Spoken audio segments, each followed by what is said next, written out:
Welcome back to the next episode of the eCom Growth Show. I'm your host, Danan Coleman, and with me I've got Will Haire from BellaVix. And Will, if you just give us an introduction as to who you are, what BellaVix is, does, etc., and then I'll go over our topics of discussion that I'd like to pick your brain on in this podcast. All right, let's do it. Danan, thanks for having me. I'm excited to be on the show. My name's Will Haire. As mentioned, I'm the co-founder of BellaVix. I have at this point, over 12 years of experience helping brands market and sell their products on marketplaces like Amazon and Walmart. My personal background has always been advertising. I started off on Google, and that was the gateway drug into Amazon and marketplaces, and I haven't looked back since. In 2018, we started our own agency. We're a boutique marketplace management agency, and since we started, we have generated over $500 million in sales, and have served some really large clients as well as a lot of small and mid-sized businesses. I'm excited to be on the show today to kind of talk about, the tactics around slow sales periods and some of the things we've learned in our time operating on marketplaces. Love it. Well, thank you for being on the show. Thanks for bringing your wealth of knowledge. So let's deliver some actionable and important data to the listeners, all 13 of my listeners. Hi, Mom. Exactly. All right. So I want to start off. I'm going to rapid fire the list of topics of discussion that I want to cover, and then from there I've got specific questions. So I'm going to just look off screen because I've got a list here for you. So first I want to go into general strategy, promotional tactics, advertising solutions, inventory and pricing, content and engagement, external traffic, which is a topic that I'm always interested in, marketplace programs, and then competitor analysis. So starting off with general strategy, some of us out there I know have seen a slowdown in sales. Maybe comment as to why that might be.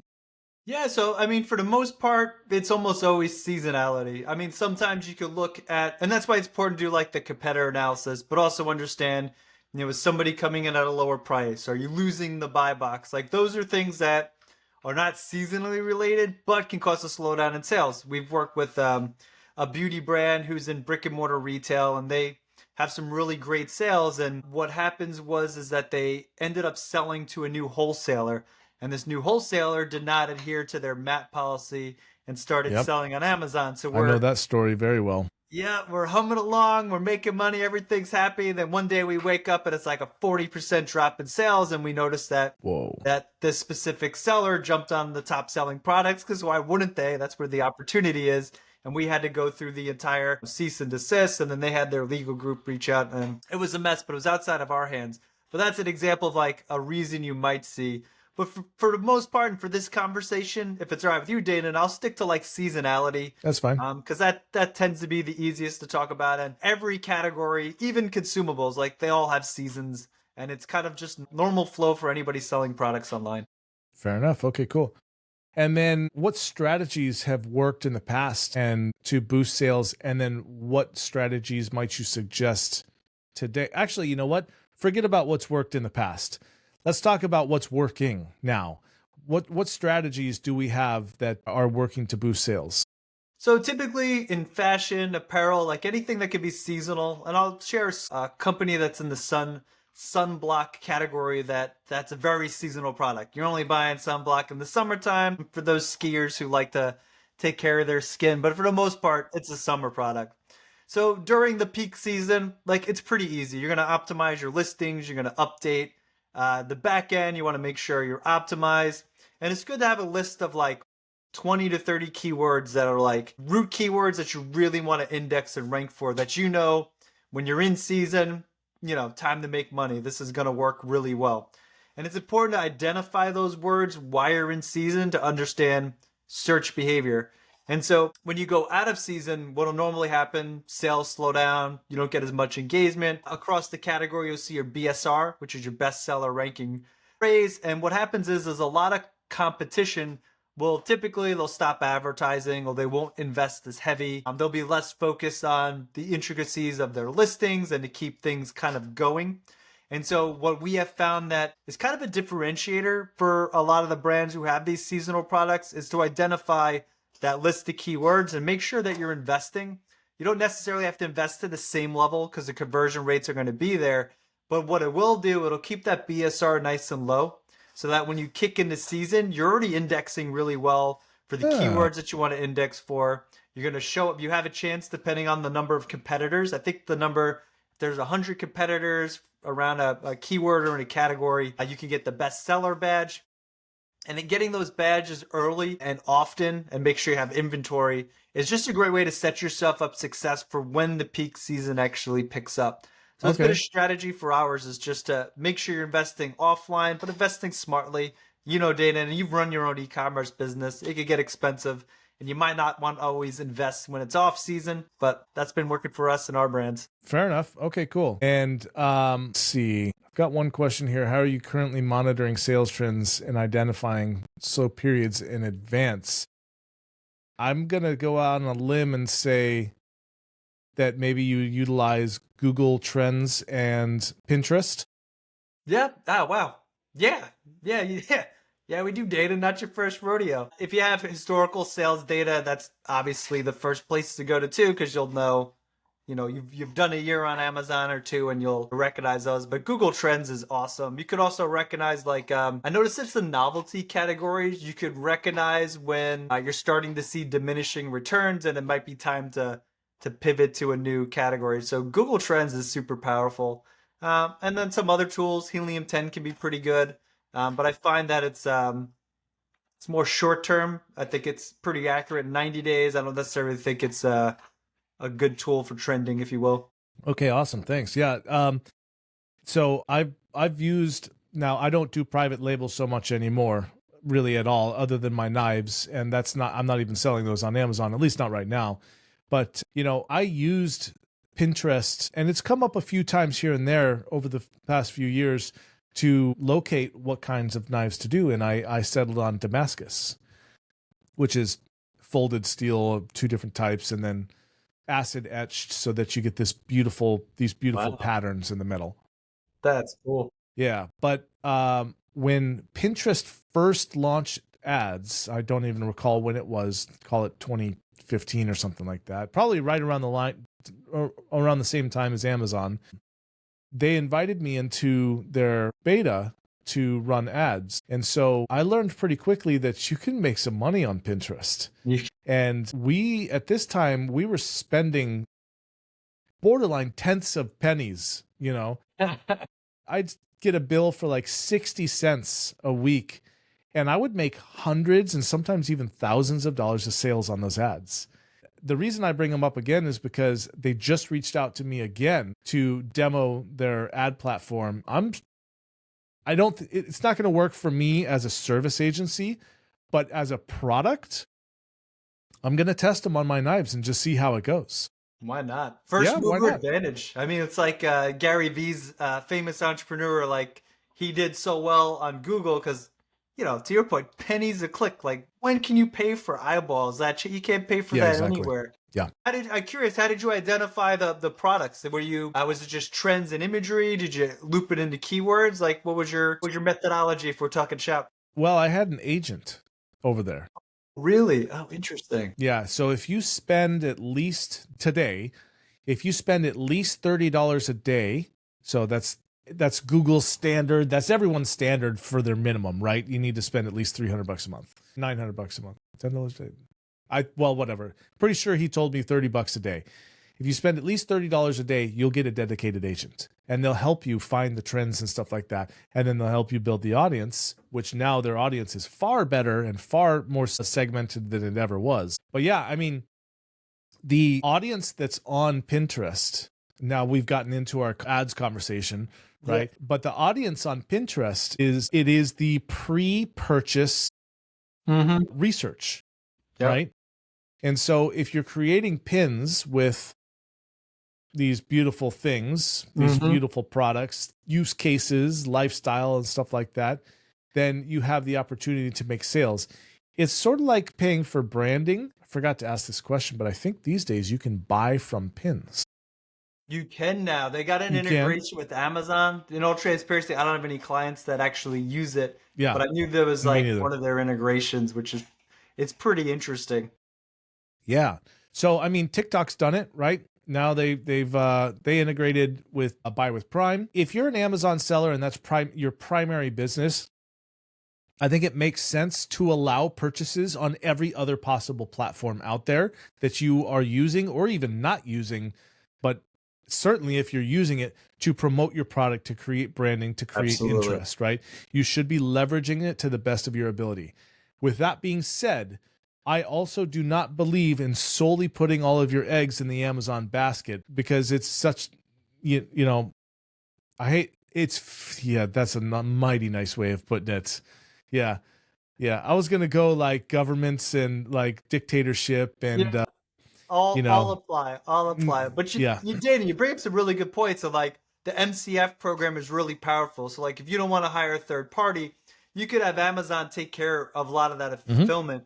And a lot of times when we work with Amazon brands, like they'll hit a point where it's like they've saturated the market on Amazon. PPC is only going up. And for us, like a lot of times we'll recommend programmatic advertising and DSP. The concept remains the same, whether you use Pinterest, TikTok, DSP. You're building audiences, you're going mid and upper funnel. And that's how you get growth. It's like, what do the big brands do that the little ones don't? Is they have the ability to get attention and build brand equity. And like those are the tools you can use to get people who see your knife and they're like, well, is it on Amazon? Let me vet it out. But you're in consideration, and then you can move them into purchase with a good quality product, great reviews, and competitive pricing. Yeah, exactly. I love it. Cool. So that sort of took us into both advertising and promotional tactics. Our next subject is promotional tactics. So we'll do a bit of a step back and go back into the holiday season here. So what sort of opportunities are there to leverage seasonal events or opportunities, like with time offers? What do you think on that? Yeah, so I think at the minimum you should be doing like Prime eligible promotions. So like maybe it's only available for Prime members. But anytime that there is, and the category's got to be right. I bring this up all the time. If you sell plungers, doesn't matter if it's Prime Day or Christmas, like you don't really have to discount it because nobody's looking for a plunger for Christmas, unless you're not a big fan of your in-laws. Then hey, have at it, put a bow on it, good to go. Good idea, but for the most part, the shopper journey, like what do they expect? The expectations is that I'm gonna go online during this seasonal event. 2 weeks before, I'm shopping around, I'm browsing. With some of the new innovations, Amazon has a AI generated buyer guide that is like designed based on your interactions with Amazon as a shopper. Yeah. So like your ability to get in the cart and do that upper funnel, mid funnel we talked about, like it's there. But once you're in the cart and these periods are coming up, they're looking for a discount. Now, I'm not saying necessarily you have to go super aggressive, but something as little as 5% could be enough for somebody to go, it's on sale. That's what I was waiting for. Add to cart, make the purchase. Good to go. Now, in examples with like our sunblock accounts, and if we're doing like Christmas time right now, we are going to run the lowest discount possible. We're just going to show something for the sake of running a discount. And to be honest with you, even in season, we're generally not going to be that aggressive. Summertime for Prime Day, we might run some deals on a package in order to get like our average order value up. But we know what we're looking at is price in the competition. So like there's no reason to be the cheapest unless that's your business model. But for most of the brands we work with, like we want to have good margins and we want to be able to utilize those. So what I'm advocating for is run discounts, play the game as you will, but also understand like, but don't ruin yourself doing it. Exactly. Yeah, there's no reason to go crazy. Amazon's making their money, but there's going to be eyeballs and lots of demand. So it is important just to step up to the plate when it's your time to bet. Yeah, cool. All right, good. And then let's see. What about lightning deals? Let's talk about that. I want to know what your opinion on lightning deals is, because, and I'll preface this with, I know people that have run lightning deals that they feel that it's killing them, or just they're sacrificing future sales that they would have gotten at a higher margin. Now, with that being said, I believe that may make sense if you have a consumable, right? Yeah. So you're just sacrificing what you would make 30 days or 60 days from now. But let's talk about lightning deals in that sense. Like, do you feel that if you can run as many lightning deals as you want, that it's going to be beneficial to your brand?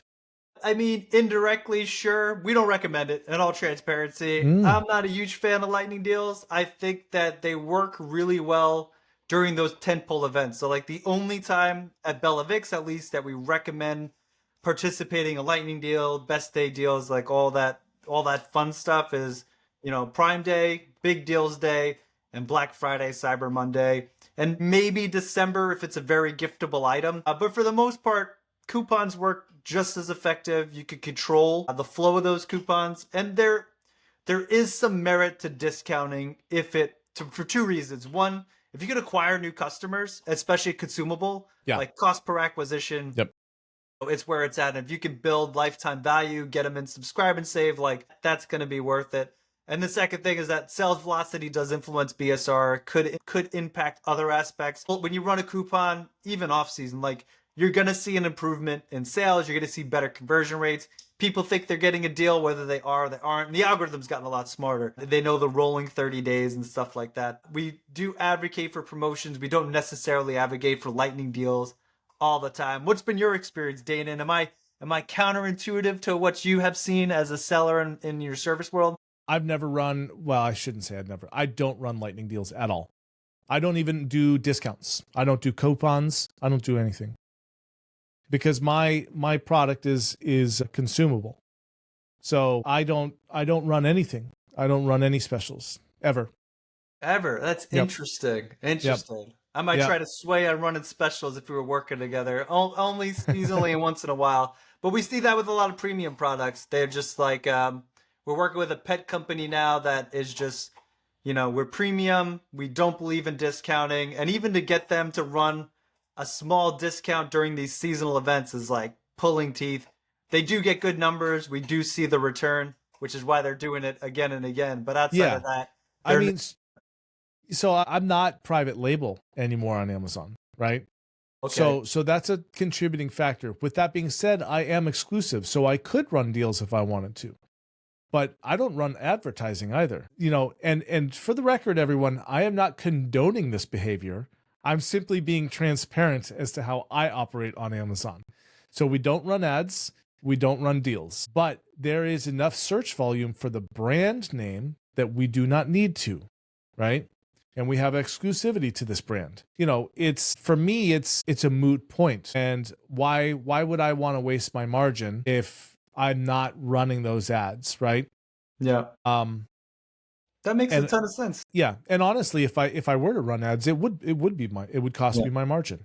Exactly. And you're in the reseller world, it's very different. And to your point, like we know for a fact, we measured it on a couple brands, but like when they run big promotions, like 20% is going to spill over to marketplaces. Good return policies. Despite what sellers think of it, consumers love Amazon. I mean, there's Amazon boxes all over my neighborhood right now where we're gearing up for holidays and Christmas. So like it's the name of the game. But I could totally understand in your world where it's tight margins, it's just like have a good listing, optimize for search, let the money roll in and let them do all the work on building the brand equity and exposing it wherever they're exposing it. Yeah. There have been a few brands that I have launched them on Amazon, built up that equity, and then they've said, thanks very much, sayonara, you built our brand.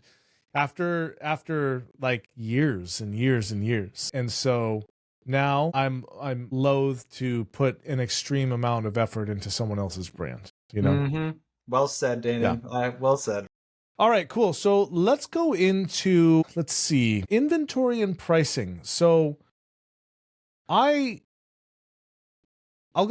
start with pricing. My methodology has always been be at the upper end of the spectrum on price. I don't want to compete for the low price stuff. I prefer to be the mid to upper on pricing. I'm not premium, but I'm not cheap, right? I'm upper mid, let's say, upper middle class here.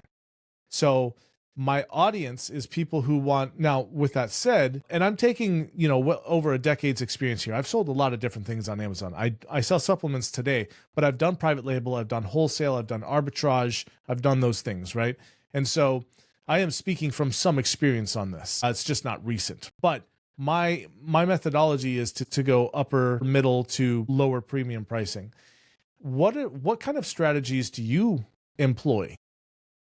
Yep. So it varies on the maturity of the listing. And in Okay. our experience, we're always working with brands. So generally, we're working with the trademark brand, the brand owner.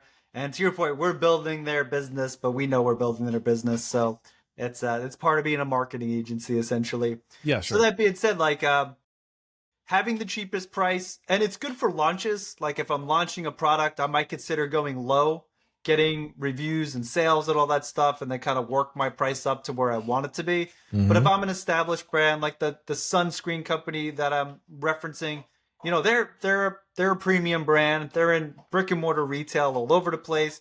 They're not going to be the cheapest, but they've been around for, you know, over a decade. They have thousands of reviews on their listings, great images. They do a lot of off Amazon tactics and marketing. So like, yeah, they could sell an 8-ounce tube of sunblock for like $25 to $30. And people are going to buy it because it's a premium product, it's good quality, so on and so forth. And from an advertising perspective, it's easier to niche out that demographic and target them with ads. We know the messaging that resonates. We know where they are, where they shop, where they spend time online, and we're able to make sure that we're getting exposure to the right audience. But there is some fluctuations in seasonality. John Tilley of Zon Guru has a really good feature inside his platform that we like, and it's really effective. And essentially, he has this analysis where you can scrape a bunch of listings around a keyword and see where all the price points are and understand based on the maturity of your listing where should you be? Where should you be essentially. And so we would use a tool like that to figure out, you know, should we be the lowest price? Should we be that mid tier, or should we just go all out and be the most expensive product in the market? And the data will back that up. Typically, if we're just looking at apples, or if we're looking at it from a seasonality perspective, during your off season, you're going to want to be a little more aggressive on pricing in terms of being more affordable, running more promotions, just trying to move products because people are going to see it as an opportunity. And for you just to get the inventory out of Amazon, move inventory around. But when you get into season, I don't necessarily advocate discounting and going aggressive. You know, raise your price to where it makes the most sense and have a more expensive product because your profit margin is going to be better. The demand is going to be there, but also in season, your cost per clicks are going to go up. It's going to get a little more expensive to acquire customers. So these are all reasons why you'd want to be a little more aggressive during off season and why you want to inflate your prices within reason in season. Yeah, okay, cool. So as you mentioned before, you do that specifically to hold a lower BSR so that when your season starts, you're starting ahead of the pack. So exactly. That makes sense. Yeah. And it's super effective year over year. I mean, it always works. Okay, sweet. Funny side story. When I was a kid, I used to go door to door to Walmart's selling sparkling sunscreen, glitter sunscreen. Get out of here. Yep. I went door to door, literally door to door to Walmart's. What? And yeah, I just find the purchasing agent for the swimwear department, bring out a display. I'd put it on top of their swimsuits and be like, hey, this is what it looks like. Would you like to buy some? Cool. Get a several $100,000 order. And then I'd go. So yeah, I did door-to-door sales to Walmart's once. Hustle, Danan. Yeah. That's where it's at. That's cool. Long time ago. All right. And let's see, there was something you said that made me want to ask something. I guess I can't think of what it was, but okay, let's go into pricing. Into increasing your average order value. So many years ago, a supplement company came to me. It was actually a doctor's office who was licensed to sell a supplement. Oh, okay. But not on Amazon, right? Oh, interesting. And so they were losing clients to sales on Amazon. So they approached me and said, hey, what can we do about this? And this is at a time when Amazon's still fairly new, right? It's not as gated and, well, it was easier. It was easier. Let's just we'll put it that way. It was easier. And so this is before you could do virtual bundles.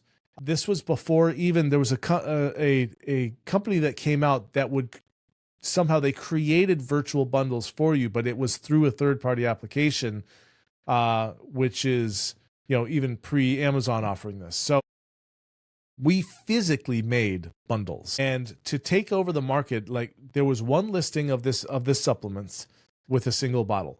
So to take this listing over, what we did is we created a bunch of bundles, a 2-pack, a 3-pack, 1-pack, of course, right? A 1-pack with a sample, a 2-pack with a sample, and a 3-pack with a sample. And we owned the first page of Google for this supplement.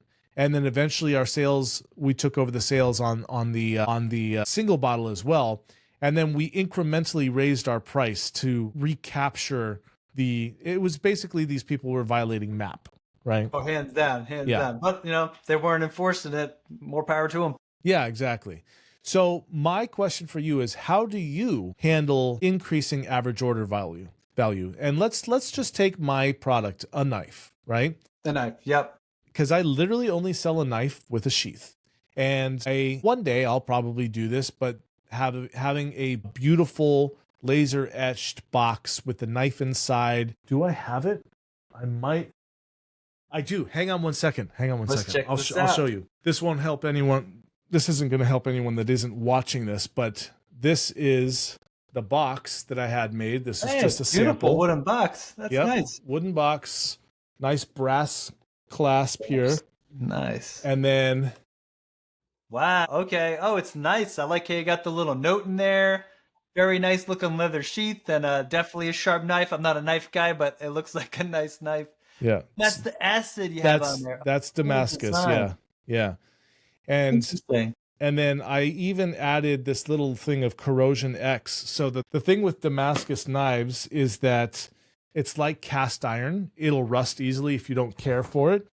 And Corrosion X is industry-leading anti-corrosion stuff. So I put a little thing of that in there too. So I just never got around to it, and we kind of stopped doing the private label, but I may pick it up one day because that is a gift, right? Yeah, that's perfect for this time of year. Even if you just turn it on and turn it off once a year, that's not bad. I know, it's true. It's a good idea, Will. You're hired.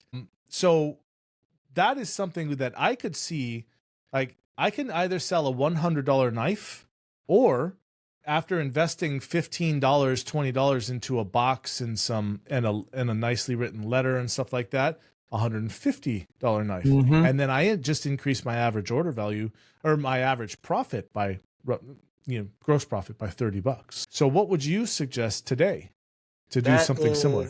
Really cool. I like what you do. And I'm going to stick to the marketing side. So fortunately, we don't do a lot of product development. They have people way smarter than me to take care of that. Fair enough. A couple ways we do it. First, if you have multiple products in your category or variations that you're selling, and in your case, like you have the knife and the corrosion inhibitor, for lack of a better term. Yeah, no, it's if those exactly are sold separately, we like to do tier promotions. So a super easy way to do it is buy one, get one, X amount, buy two, get two. The virtual bundles are super easy.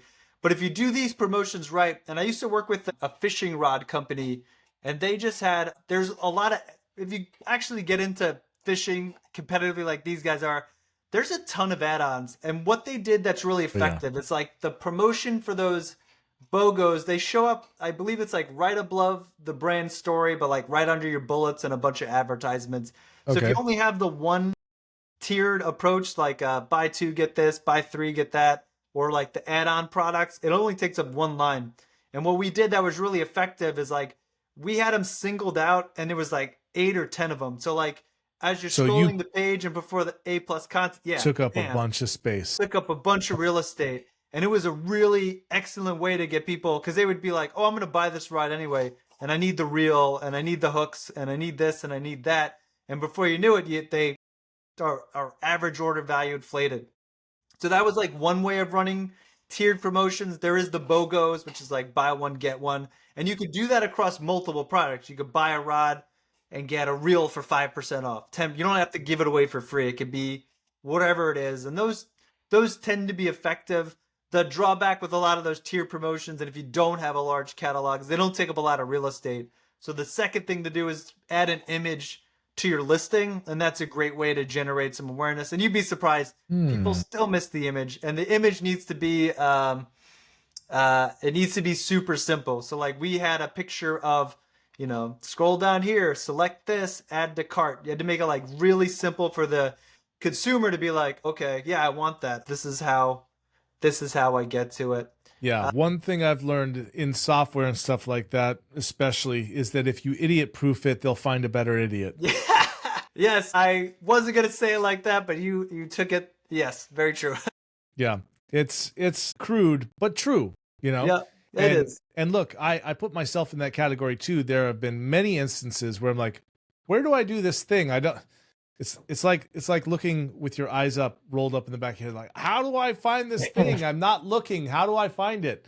You know, Yeah. and that is more of a testament to the attention span and our willingness to put attention, like put our attention on detail, Yeah. than it is anything else. Nailed So that's why today, if you can't sell your product with pictures, you are missing the boat in a big way. Especially with the Cosmo updates with search on how they're integrating AI and its ability to analyze images and all that other stuff. Like you gotta have good images. I've said this for quite some time, but you know, a lot of what's being built into Amazon was built into Google a very long time ago and built into SEO on websites a very long time ago. Like all these iterations, all these new versions of Amazon's algorithm, they're not necessarily new so much as they are the product-based search engine version rather than the content search engine version of this optimization or this. So I believe that yes, you should have text in your images because now AI is reading that. It's been happening since long before now, by the way.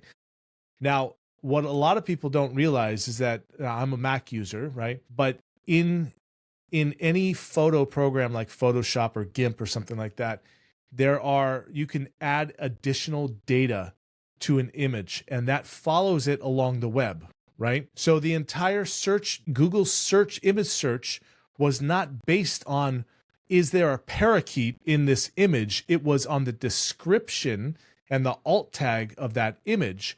Therefore, you could game the system if you wanted people to see your creatine mix and you know there was a ton of search volume for fidget spinner. Well, you could you could be branding your creatine mix on fidget spinner because it was in the alt tags and the meta tags of the image. So, you know, yes, Amazon is looking at the image and passing it through AI and saying, okay, what is this image? Does it match the title? Does it match the bullet points, etc.? But I think you should also be putting all those descriptions in there as well. And, you know, with meta tags and stuff like that, I don't have anything to say one way or the other whether this is a good idea, but you could keyword stuff it. Yeah, I mean, on the back end, who's going to know any different, especially if it's on an image? And I really think like I'm going to talk marketing agencies because that's my world. But I think some of the most, the smartest marketing agencies that I follow when I'm just trying to grow my business, they're able to tie their topics into pop culture to some degree. I've seen some like, things pop up around marketing and it like somehow ties to Taylor Swift or the Chiefs when Travis Kelce was doing his thing. And it's like, but it's still related to the client stuff. And you can see it now with Elon Musk, Bitcoin, like smart marketers can tie their topics into pop. And it's like, get that audience, get that large, but then be really specific for the content that's going to be most helpful to your audience. But you need a good mix. Yeah, I was going to say, for a marketing mind, much better than mine. Yeah, mine too. All right, cool. Let's see. Next up is we've got, you know what I want to talk about is content engagement. How are you optimizing a listing these days to attract your target audience? Great questions. The first thing, the main image sells a lot. So like when you're on search, it's the title and it's the main image. And to be honest with you, the science of the titles and the bullets and the description, like it's not rocket science. Find the root keywords you want to rank for. We use Data Dive. I'm a big fan of Brandon Young's software. So we'll use a combination of a Helium 10 and Data Dive to get really deep on listings, look at the competitive landscape and see where there might be opportunities. And then obviously depending on the maturity of the listing, the reviews, the sales volume will determine like what root keywords we go for. But ideally, we're identifying anywhere between 10 and 20 root keywords that we want to rank for. And I think you mentioned this on the Selling on Giants podcast that we did together, where you can actually de-rank your product if you mention a keyword more than 4 times on a listing. And they found like Chinese sellers were gaming keywords by just like mentioning it a bunch of times. Yeah. So, Hence the word the term keyword stuffing. yeah, there you go. Yeah. Exactly. So being strategic and understand long term, and also like Bluetooth speaker with shower, for example. I can mention shower 100 times in that listing if I really wanted to, because if I get de-indexed for shower, that's not a big deal. I want to rank for Bluetooth speaker. So like, there's strategy to it, but the title is a big thing. Don't keyword stuff. And then with the advent of AI, we want to make sure we're speaking in natural language to some degree. How will somebody search for it? And, how are they looking at it? Are they looking for a lightweight yoga mat that's good for traveling? That functionally will need to be in that title so that we can get those eyeballs if they're interested in it. The second piece, which is just as important, actually, I'm going to say even more important, is split testing your main image. And so we have a 2-step process we use at BellaVix. So first and foremost, we'll either create the image or the client will give us an image and we'll get a variation of that image. We do an image audit when we start. So we'll say, hey, here's 10 competitors doing this 10 different ways. We think X, Y, and Z is going to work. Do you want us to make it or will you make it? Great. And then we go over to PickFu and we use their software to split test it to get an idea of what our potential audience might think of it before we even implement it into Amazon. Once we have a winner doing some testing, we got like a 4-step process through PickFu to vet these out to make sure we're showcasing the best image. Then we move it over to manager experiments on Amazon and we split test it there. Once we have conclusive data, it'll vary. It varies depending on the velocity, but generally within like 4 to 6 weeks, we'll be able to say, yes, this worked. And then we'll update the image and kind of let it go. And then from there, it depends on the category. Like fashion changes fast. So like apparel, you might update more often. They don't call it fast fashion for no reason, huh? Exactly. But generally like once a quarter if you're being aggressive, twice a year if you're kind of, not being as aggressive, is the minimum. You want to go back and just kind of test these things. And then on the actual landing page, how do we improve conversion rate? That's, I think, a lot of misconception that sellers have. It's like they try to keyword stuff the bullets and the description. And it's like, yeah, I mean, sure, you're going to get some indexation, but it is better to go. You might also get your wrist slapped for that, because if you are like, this is something that too few people understand, and unfortunately, it's just ignorance. I'm using ignorance in the proper definition of the word, not to mean stupid, right? So it is ignorance, meaning you do not know that you shouldn't be doing this. But these days, anyone should understand, and if they don't, then they need to, that any search engine of any kind is looking for, does this match what the human wants to see when they type in these words? And the closer you can get something to read like a human and display like a human, appropriately optimized for what you need it to display for, the better your chances of getting those eyeballs on, and then of course increasing your conversion rate, because you have now communicated to the person that's looking for your item that this is it, they found it. Yeah, nailed it. And honestly, I like to say romance, like romantic language. That's what used to be able to tell copywriters. AI has taken a lot of that over. But like bullets, it's all about the conversion rate. It's all about the journey, the use cases, and why people are going to love this product and why you're different from everyone else selling widget A, B, and C. Yeah. Somebody told me once, and I can't remember who it is, that they said conversion rate was not what was important, but traffic. I'm having a hard time believing that. I'd like to know what you think. Yeah, it's a little bit of both, but I mean, conversion rate's where it's at. I would rather convert, 99 of 100 than have 10,000. And Amazon's they're gonna say you're not relevant. We're driving all this traffic. Like, look at your your keywords, your ad reports, and even how you do bid maintenance. Like if you get so many impressions and you're not getting conversions or sales, then hey, I'm not relevant, and they're going to index the same way. So unfortunately, that person might be ignorant in the most politest sense possible. Yeah, I have a feeling this person wasn't, and I think there's more context behind that statement. I don't think that's a blanket statement, but they did say it, and I'm like, my immediate reaction is, nah, no. All right, cool. Well, let's go into external traffic. Yes. This is a subject that I have long felt should be simple, and it is not. No. It is not simple. You can drive traffic, right? That's not a problem. But driving qualified, are you getting that in the background? I got it. Hey, baby. Okay, yeah. Got an upset baby in the background. A good man. Probably upset her with my comment about traffic and conversion. Yeah, that gets my kids all the time. Luckily, Yeah. that's cool. So, so it should be simple. Drive traffic to your listing, make sales, la-di-da, right? Before we had that 10% referral bonus from Amazon, Amazon would slap you down because you were driving a bunch of traffic that was not converting, right? So you used to get penalized for driving off Amazon traffic. I know this for sure because I did it, running Facebook ads to my supplements, and the conversions were nothing compared to people searching for the brand. And so it drove my conversion rate down, and then my BSR spiked, right? Then one day, some genius at Amazon went, wait, don't we want people on our website?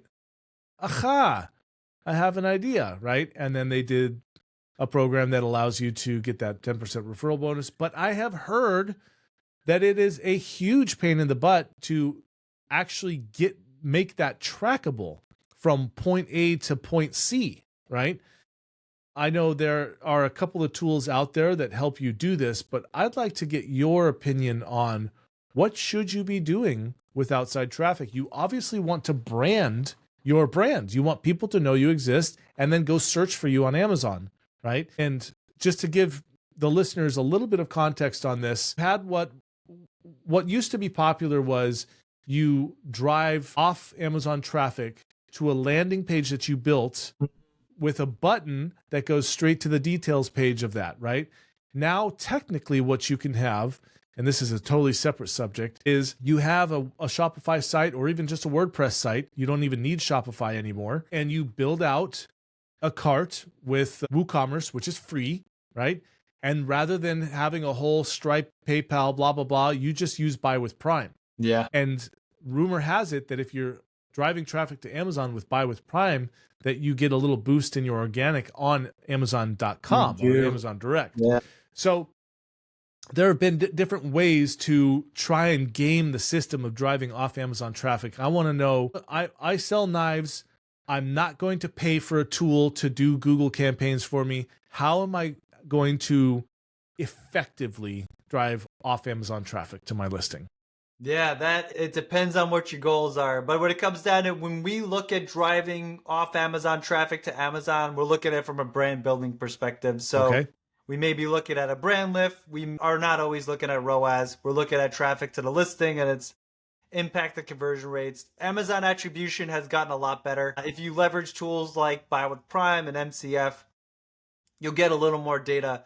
But the issue is that the data doesn't communicate back. So although I could see on Amazon that things are working or not working, I'm not able directly to tie it. So when we create campaigns, we try to be super specific. So we use UTMs because you can use UTMs to the storefront, or we tag it. They actually changed the name from Amazon attributes now that I think about it. Whatever it is now, but you can use those tags and you can do them on the campaign level. But the issue is when you have really large catalogs, that's not sustainable. It's not. It becomes really messy. So, we look at it from a brand building perspective, and it's difficult. From a shopper perspective, it's difficult to get somebody to leave one platform to go to another, not expect the drop off, and get them to convert. If they were on Meta and they were going to buy, and it takes them over to an Amazon listing, couple things is the the shift over may just be jarring. They may not be Amazon customers, but there's also advertisements from competitors on there.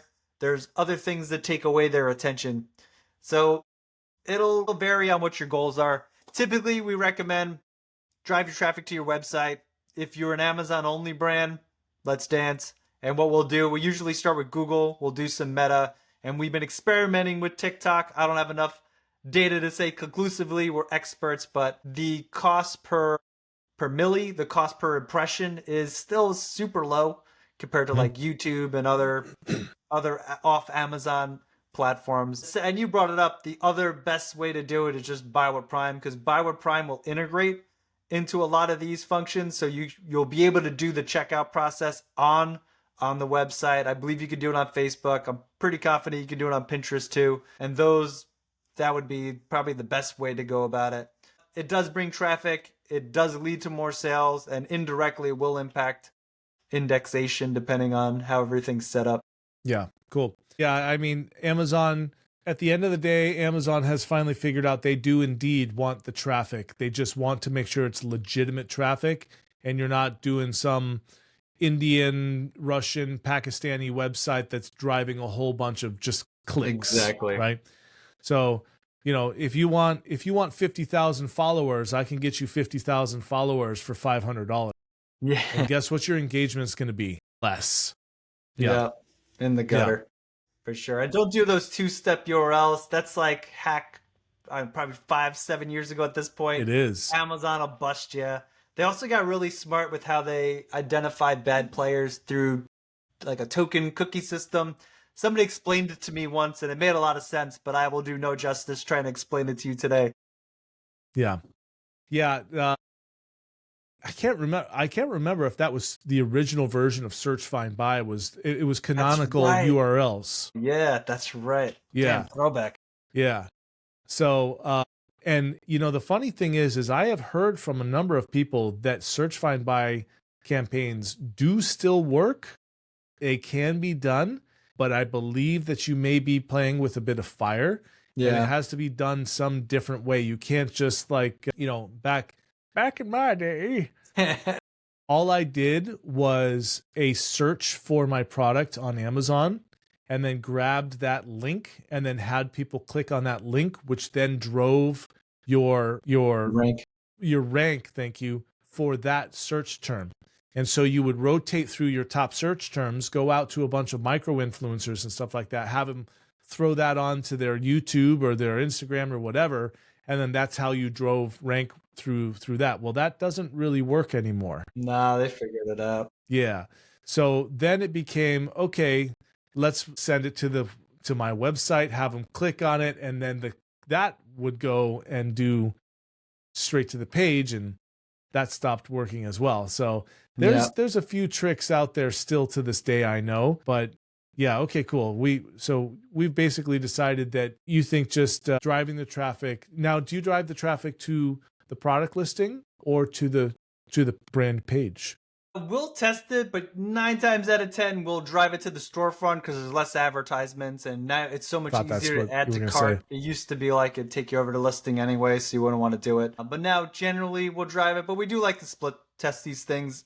Every business is different, and there's no reason why you can't just spend a little extra to get the data to know conclusively. Sometimes shoppers want to go right to the page, add to the cart. I don't think it's the best because usually they can wander off and end up purchasing something because else. Amazon takes 60% of your page to advertise your competitors. Exactly. All your competitors for sure. Yeah. Okay, cool. All right, sweet. That makes sense. So we're just about at the top of the hour here. So I'm just going to ask you one last thing. It's got to do with marketplace programs. So are you participating in any marketplace programs that are in existence out there? What do you mean by marketplace programs, like the Buyer Prime and MCF and stuff like that? Yeah, exactly. Like, what's your experience with those programs? Are you, as you're an agency, I know that you can get badges and stuff. Or certifications. I don't know what they are. So you tell me, what are you working on, and what do you suggest people utilize? Yeah, great question. So we're in the Amazon Service Provider Network, so we're pre-vetted out by Amazon, one of few US agencies that have that designation. And being part of that, we get involved in a lot of these different programs. So right now we're working exclusively with Buyer Prime and MCF. I think it's a great program. Well, let's actually, I don't know if we've actually defined that. MCF is multi-channel fulfillment for Yes. everyone out there. It allows you to sell your products anywhere else on the web, but have Amazon fulfill your products for you. So basically, you are treating Amazon as your third-party logistics. I just couldn't remember if we defined that for people. Yeah, been Sorry good to to interrupt. get ahead of it too. So right on, and then they'll brown box it. They can fulfill Walmart That's right. orders. They can fulfill anywhere you might sell that you would get in trouble for a smiley box coming that isn't isn't an Amazon sale essentially. Yeah, but that and comes at a cost. Yeah, the cost, it's relatively competitive. It's relatively competitive in terms of cost, and it's now integrated with Google. So now when you're shopping, you can see like 3-day shipping. It'll arrive exactly on this day. That's right. Yep. And we have found that it's really effective for launch brands. In all transparency, like we have all types of clients that actually use the program. What we have found is like companies that are just starting, getting into the market or launching on Amazon, they don't have to worry about everything else. They could kind of see if their idea works, if it's got legs, and then they could be on all these other platforms without having to be like, I got to send inventory here. I need ShipBob, and I need this, and I need that, and then all the management required. Where right now it's a plugin on Shopify, plugs right in, good to go. On top of that, we're also part of the Amazon Global Logistics Network. We get access to reps for anybody looking to expand globally. And we've had success expanding to Canada, the UK, and Germany are kind of like the 3 major marketplaces. And then we've had some experiences in like Brazil, Mexico, and stuff like that. But for the most part, most of our clients, Canada is super easy. And then the UK because of the language. And Germany is a equally as large market, not as large as the US, but large as UK and Canada. But the tough part there is the translations. And we work with Jana over at YLT Translate. She's our lady. So usually if we require any localization, we'll send them over there for translations, and then we'll manage the back end. Yeah, so let's plug Jana real quick in YLT translation. So first of all, folks, don't use ChatGPT to just So I can say that now, and I guarantee you it's better than Google Translate was. So people used to use Google Translate to translate their listings, or just rely upon whatever the native translation that Amazon does. They are grade A crapola. You want someone that actually speaks the language and understands the Amazon ecosphere to do that. And Jana, I think it's Janna. If I remember correctly, from YLT Translation. Reach out to her. Just drop my pen. She does good work. And then sometimes Amazon will translate them for you. We've gotten reps where they have people there. It's hit or miss. Jana's pretty good, so I'd recommend start with her. And it's cost effective. It's not as expensive as you might think. And you also don't need to send all your products over. A lot of times when we do international expansion, we take maybe the top 2 sellers, maybe 3, and just test the market that way. But those are 3 major. We're also in the DSP. We do programmatic. Streaming TV is something we're pretty bullish on and is supported by Amazon. And those are probably the major Amazon programs we participate in. And we just get it because we're in the service provider network. We have a certain spend with all the brands that we work with. So with the DSP and the streaming TV, we get support from Amazon. And what's different for an agency as opposed to Amazon, they try to get you to spend more money. We try to get you to spend it efficiently. So it's good to have a partner. Yeah. Sometimes we work with brands. You probably experienced it. They're like, you need to spend $100,000 a month, and it's like, on what? What are you guys doing? Yeah. What's the goal again? Yeah, absolutely. I've said this a long time. Amazon is happy to spend your money for you. Yeah. They don't care about your profit. They care about, like, if you ever create a campaign to get clicks when you're trying to make sales, you need an agency. Yeah. Because that is not what you want to be doing. And I've seen that too often. Now, that campaign style doesn't exactly exist in Amazon. That's more of a Google thing. Yeah. But back many years ago, I had an agency where I would help small businesses, and I did manage PPC for them. And anytime they said, I've been getting all these clicks, but no sales. And I look at their account, I'm like, okay, that's because you're burning your dollars. Yeah. All right, sweet. So Will, thanks for being on here and providing an enormous amount of insights. And I wish we had more time. I'd love to talk about getting your products to display on Google. Sounds topic for another day. Yeah, another time. Where can people find? All right, let's do a quick plug for BellaVix. So let's give me the high level. What services do you guys offer, and then how can they get a hold of you? Yeah, beautiful. We're full channel management. So outside of physically handling inventory and creating shipments, we do everything else on the Amazon and Walmart platform. That's management, forecasting, back-end customer service, marketing and advertising. And we have a strong experience in advertising, obviously because of my background. And you can find us at BellaVix.com or check me out on LinkedIn, Will Haire, like on your head with an E. I put out all types of updates. We track the news, and I have ADD and Amazon's always changing, so they keep me on my toes and generally interested in all that's going on in that world. Awesome. And that's BellaVix, BellaVix, for those that are listening on the podcast. Will, thank you so much for being here, and I look forward to working with you more in the future. Hey, man. Thanks, Danan. All right. See ya.